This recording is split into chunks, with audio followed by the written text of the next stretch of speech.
भभूत, तुम बनाए हो रूप अद्भुत। वो तो बॉडी में भस्म भभूत, तुम बनाए हो रूप अद्भुत। तेरे एज के लड़के तो बस मस्ती में बहते हैं। हम भक्त हैं महाकाल के, उनकी भक्ति में रहते हैं।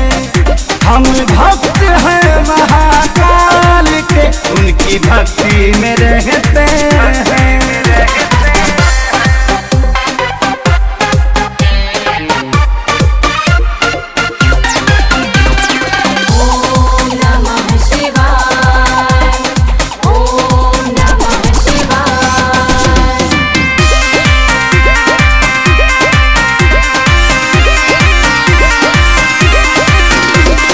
गाते हैं रिमिक्स गाने, तुम तो डमरू बजाते हो। पीते हैं सारे बियर भांग का गोला तुम खाते हो।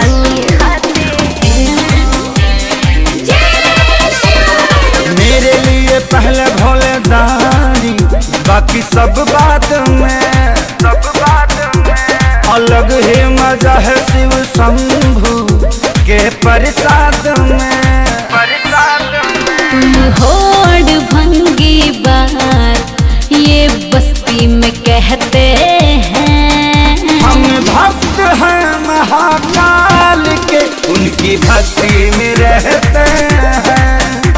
हम भक्त हैं महाकाल के, उनकी भक्ति में रहते हैं।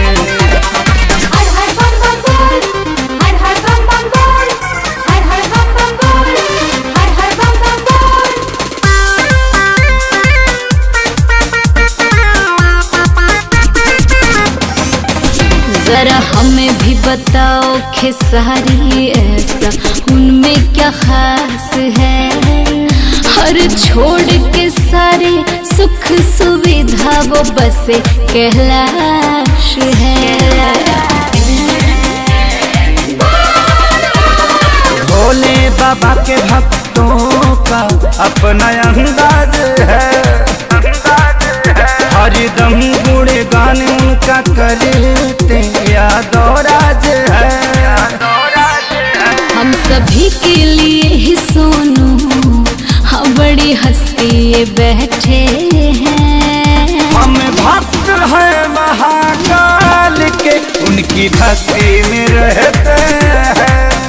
हम भक्त हैं महाकाल के, उनकी भक्ति में रहते हैं।